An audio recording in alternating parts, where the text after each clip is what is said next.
Hello Malos! Welcome back to Karenliz TV. And for today's video, as you can see from the title below, yes, this is the review or first impression review dito sa Vice Cosmetics X and Clutz collaboration. And ito siya guys.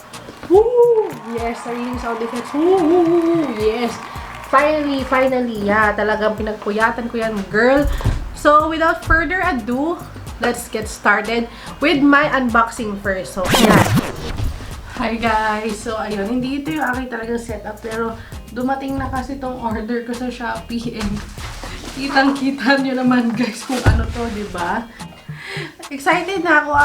Gusto ko sana i-unbox siya bukas kapag mag-film na ako.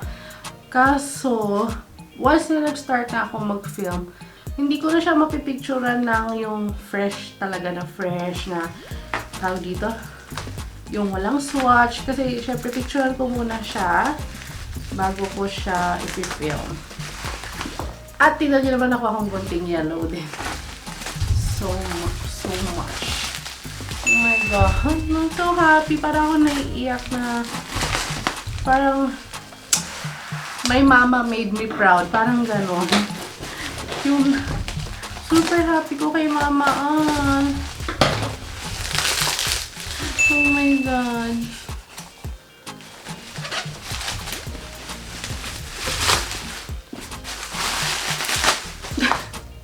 Guys, ito na siya. Vice Cosmetics X and Clutz collaboration. And I'm super happy. As in, hindi ko alam kung okay yung itsura ko. Pero gusto ko na siyang i-unbox lang talaga. Tapos bukas, i-film ko na yung aking review dito.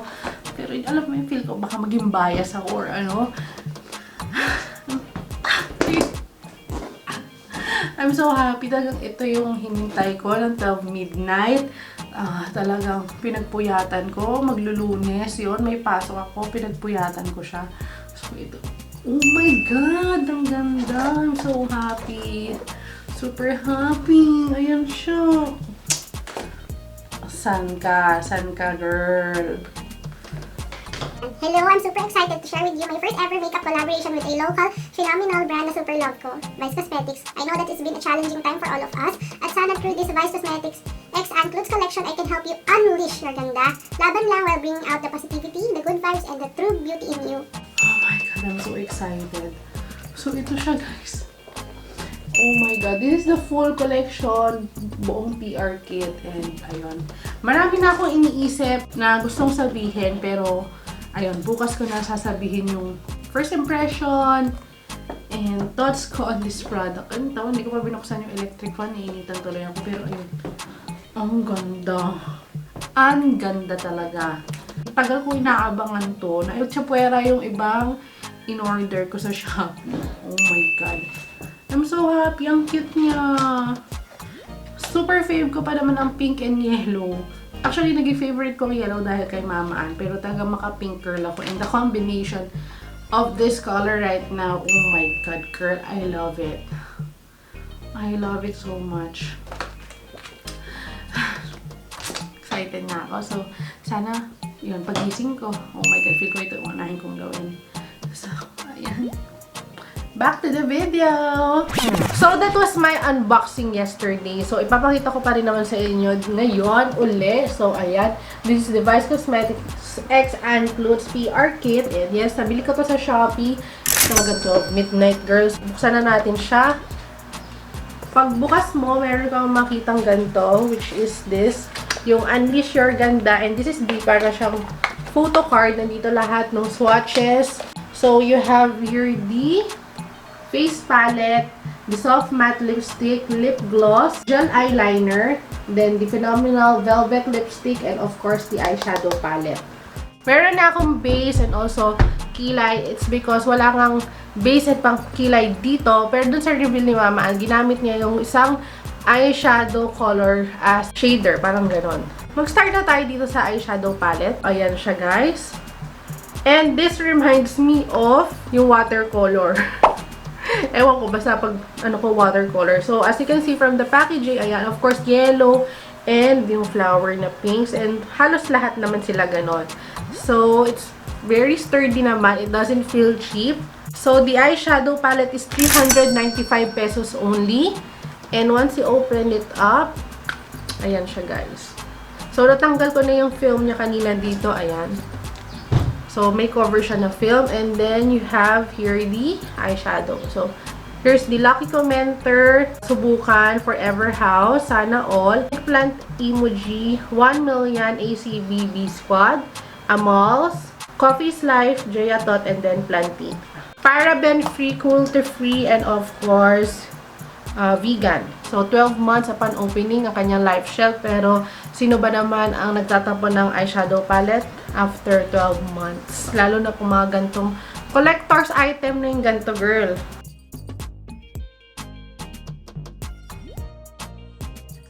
So, first, I'll be using the Lucky Commenter shade.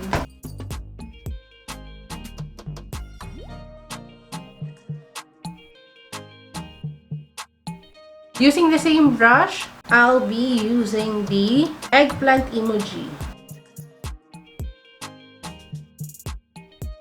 Pigmented siya guys, and so far wala pa siyang fallouts.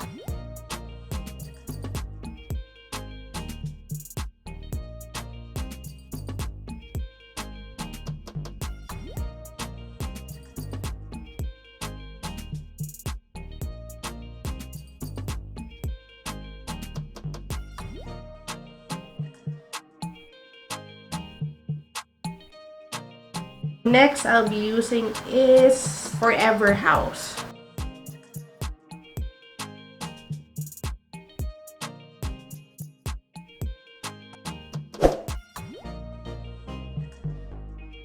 So, i-intensify pa natin yan. So, itong dark shade na to, medyo nakukulangan ako sa pigment niya.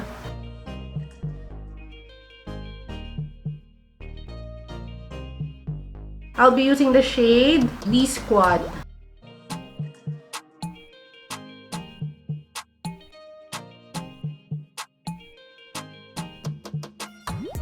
Nice nung shimmer niya. I'll try to use my fingertip kung mas maganda. Yes, that's much better. Ayun. Mas nakita ko yung ganda niya. Oh my God. That's nice.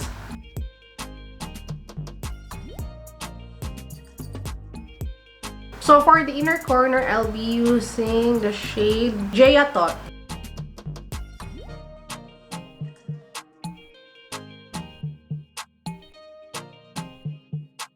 We're almost done sa eye makeup natin. And, ayan, gagamitin na natin to gel eyeliner.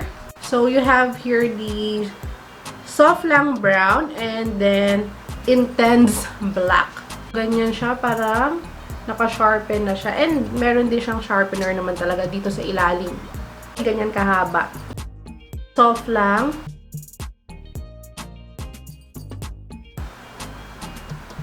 Nakakalagay ko lang, halos hindi na siya ma-blend out. Ano yan? Ang bilis.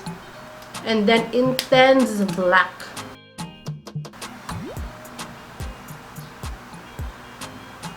Hindi na masyado nabe-blend out. Ayun. Nabe-blend pa naman siya, pero mabilisan dapat. Kung hindi na siya matatanggal. Ayan, nirarub ko talaga siya. Ang bilis niya nag-set. Parang ilang seconds pa lang yun. Wala pang 1 minute. So, next, I'll be using the intense black to line my eyes.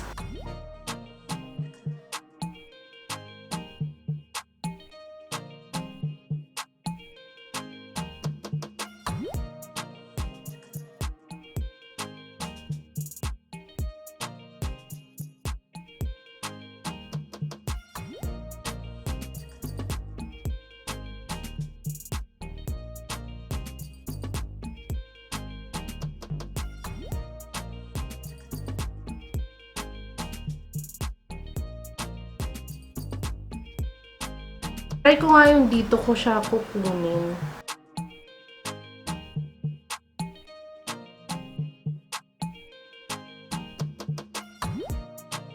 Pero madali din siyang matuyo dito sa brush. So, mas magandang diretso. Hindi kasi ako magaling mag-wing line eh.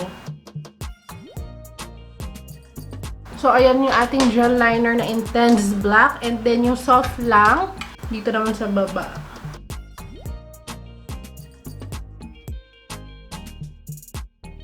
So, ayun, nagtataka ako bakit walang mascara. Meron ng eyeshadow palette, may gel liner. Ayun, sana meron na rin mascara since ang mascara naman ay I think for, ano naman siya, for all skin tones naman. So, hindi siya parang mahirap. So, ayun. We're done with the eyes and super love the eyeshadow palette. It is smooth, pigmented, and of course blendable. I think yung dark shades parang medyo nakulangan lang ako ng konti. Pigmented naman siya in a sense na isang swipe lang, ayan na. Makikita mo na siya. Pero ayun, parang nakunlangan pa ako sa pagka-intense ng pagka-dark niya. Siguro yun din yung preferred na color ni Mama Ann. So ayun. Kanya-kanyang preference lang din. And then, yung gel eyeliner, talaga namang makapit siya. Ayan o, hindi agad-agad talaga natatanggal. Nahihirapan ako. Ayan to, may bahid pa nung intense black. This is the face palette. Hindi ko makuha sa kuko ko, ha. So, ito naman siya. Parang mini nung eyeshadow palette. Ayan, ang cute. And this one, smooth, vibrant, and blendable. Same with the eyeshadow palette. It is paraben-free, cruelty-free, vegan, and 12 months sa kanyang life shelf pagkabukas. And ito yung sinasabi ko sa inyo, parang malabo yung mirror. It's because meron pa siyang film dyan. Ayan na. So, very clear na ng mirror, and kitang-kita na ang ating kagandahan na na-unleash. So, pagtingin mo nito, parang yung contour okay, and then the blush and then the highlight, parang hindi yung sumasabog masyadong color. So, this is like, comment, and subscribe. Super nagustuhan ko yon. Meron 3 grams each pan. Swatch muna natin. So, this is like, and this is comment. Parang ang putla niya, pero, ayun, madaling sabi maganda siya pagdating sa cheeks. Subscribe. Wow! Ang ganda naman pala ng highlighter. Kapit na kapit siya dito sa brush, in fairness.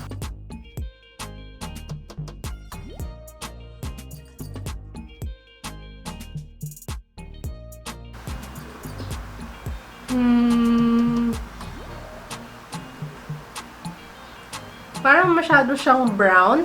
Siguro blend na lang natin ng mas maigi. Para medyo malighten siya. Baka makapal lang yung nilagay ko.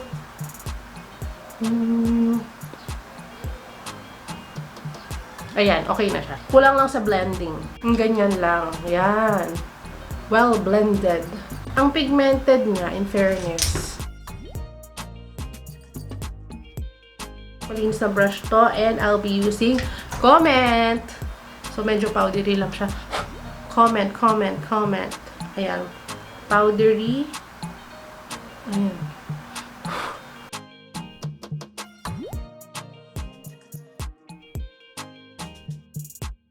So, itong blush, perfect lang siya for everyday. Ayan.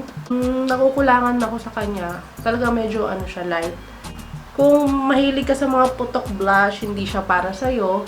Pero, ayan. Meron naman, pero it's very natural.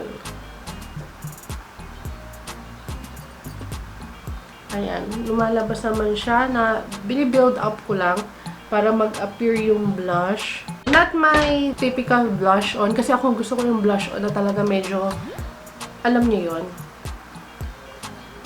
Pero yan, I still like it, pero not totally love. For the highlighter, of course, subscribe. Okay, super like it. I love it. Ayan. Ganda. Mama Ann, you know your highlights. Ayun. Ay, I love. Love it. Love, love, love.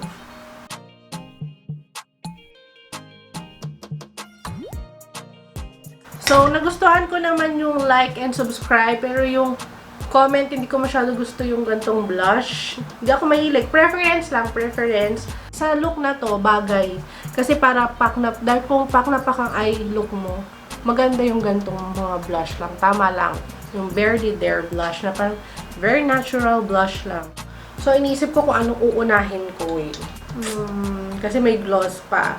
So, dito muna tayo sa Phenomenal Velvet Liquid Lipstick. Actually, super sa Vice Cosmetics, ito yung pinaka gusto ko talaga na line nila, yung Phenomenal Velvet Liquid Lipstick. Kasi super soft talaga niya sa lips.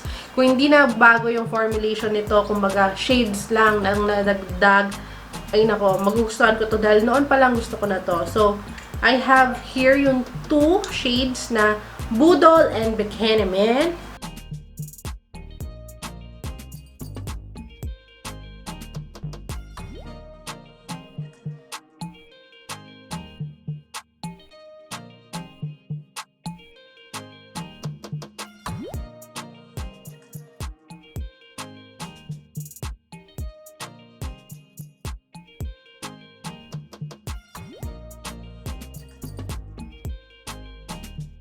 Next is the soft matte lipsticks, and you have your Clutz and Clutz vlogs.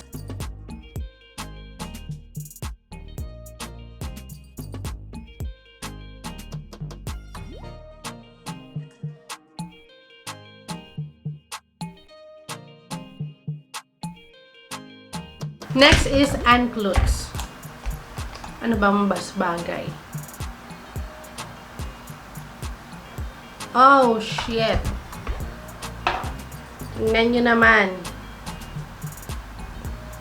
Shit. Ba't Putol! Bakit Putol, girl? Hindi ko naman siya nahulog. It's fudge. Putol.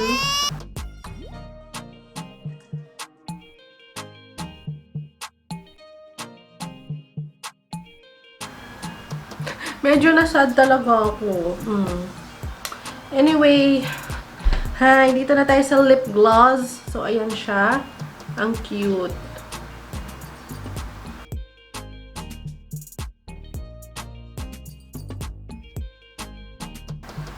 Ang bango. Ito yung with lip gloss. Yung sa taas wala. Mas maganda talaga may lip gloss. Yun nga lang, hindi siya mass friendly yung pagli-lip gloss. Ayan. Oh, I like the minty effect. Ang sarap sa lips. Ayan o. Swatch pa rin natin. So, ayan o. Look at that shine. So, is it worth the price? Worth to buy? So, the eyeshadow palette, 395. Yes, definitely. From everyday look to nighttime look, as in party look, andito yung mga shades na madalas mong gagamitin. And then, for the Phenomenal Velvet Liquid Lipstick, 195 pesos. And doon, ever since naman, super fave ko to and super love the shades also dito sa collection. And then, the Soft Matte Lipstick, 195. Before then, yan, nagustuhan ko din talaga yung formulation and yung texture, yung pagka-creamy ng lipstick. Yun nga lang, I'm sad dahil Putol yung aking Clutz na lipstick. And then, the face palette, ayun, 295. How I wish na parang may single sa lang siya. Totoo lang. Kasi, I really didn't like the comment. Dahil, yun nga, kasi siguro, just yung preference lang sa blush. And then, the gel eyeliner, ito yung pinaka-worth it bilhin dito sa lahat. Kung pwede nga lang, nag-add pa sana ako ng parang pang hoard ko lang. Kasi, may natry ako before na gel eyeliner. Din yung claims niya. Tapos, nagpawis lang ako, girl, as in. Hala, kumalat siya at nakakaya kasi nasa ibang lugar pa ako that time. As in, punas ako ng punas, ganyan. Akala ko ang ganda-ganda ko. Yun pala, kalat na siya, girl. And then, the lip gloss, ayun. I like lip gloss that are clear. Yung mga colored lip gloss, kasi parang, hindi ko masyado, kasi I have a lot of lipsticks naman. So, kung gusto ko lang mag-gloss, I need a clear lip gloss. And I like this. Kasi may natry ako lip gloss na tumutulo siya, girl. Pati yung lipstick kumakalat. So, ito, hindi siya ganon. I love it. So, that's it, Malos, for my review sa Vice Cosmetics and Clutz collaboration. And I'm super happy and super proud kay Mama and huge congratulations. And I know you deserve it. As in, you deserve it. Kung napapanood mo man nito, yun, I love you. You know I love you. Ha? So, thank you, Malos, for watching. Please don't forget to subscribe, like, and comment. And I'll see you on the next one. Bye!